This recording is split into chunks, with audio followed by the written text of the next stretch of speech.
Hello! ఏంటి flowers అనుకుంటున్నారా? Resin art చేసే వాళ్ళ కోసం ఒక చిన్న టిప్. నేను ఈ ఫ్లవర్స్ అన్నీ ఏంటంటే, మనం దేవుడికి, పూజకి యూజ్ చేస్తాం గదా! ఆ ఫ్లవర్స్. మనం నెక్స్ట్ డే మళ్ళీ చేంజ్ చేసి వేరే ఫ్లవర్స్ పెడతాం. వాటిని అలా డస్ట్‌బిన్‌లో పడేయకుండా నేనేం చేస్తున్నానంటే, వీటిని ప్రిజర్వ్ చేస్తున్నాను.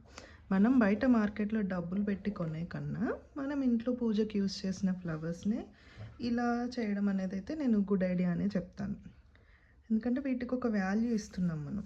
సో నేనేం చేస్తున్నానంటే ఇలా డ్రై అయిన ఫ్లవర్స్‌ని, ఇవి న్యాచురల్‌గా డ్రై అయినవి, ఎండలో పెట్టకుండా మామూలుగా తీసేసిన తర్వాత ఒక ప్లేట్‌లో పెట్టి అలా పక్కన పెడితే గాలికి ఇలా ఆటోమేటిక్‌గా డ్రై అయిపోతాయి. ఇలా అవ్వడం వల్ల ఏంటంటే కలర్ అనేది షేడ్ అవ్వదు.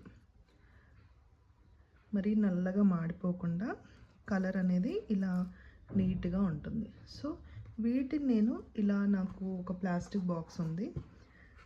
ఇలాంటి బాక్సెస్‌ని నేను పడేయకుండా ఇలాంటి వాటి కోసం దాస్తూ ఉంటానన్నమాట. సో ఇందులో ఒక పేపర్ పెట్టేసి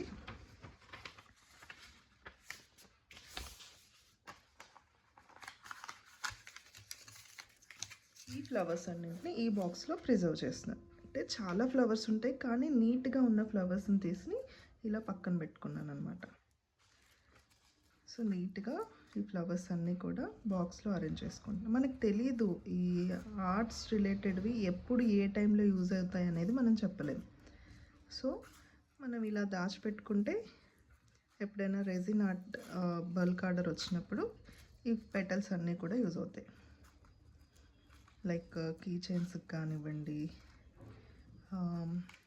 హోల్డర్స్కి కానివ్వండి, నేమ్ ప్లేట్స్కి, ఇలా రోజ్ పెటల్స్, ఇలా ఒరిజినల్ ఫ్లవర్స్ యూస్ చేస్తే చాలా బాగుంటుంది. కీ చైన్స్కి అయితే ఇంత పెద్ద ఫ్లవర్ పట్టదు కాబట్టి ఇలా పెటల్స్ని మనం సపరేట్ చేసుకొని యూస్ చేయవచ్చు. జస్ట్ ఎగ్జాంపుల్కి చూపిస్తున్నా. అట్ ప్రజెంట్ నేను ఇది చేస్తున్నాను చూడండి. ఇవన్నీ కూడా ఒరిజినల్ రోజ్ పెటల్స్. సో ఈ టిప్ మీకు నచ్చితే please like, share and subscribe to Mamata's art works. Thank you.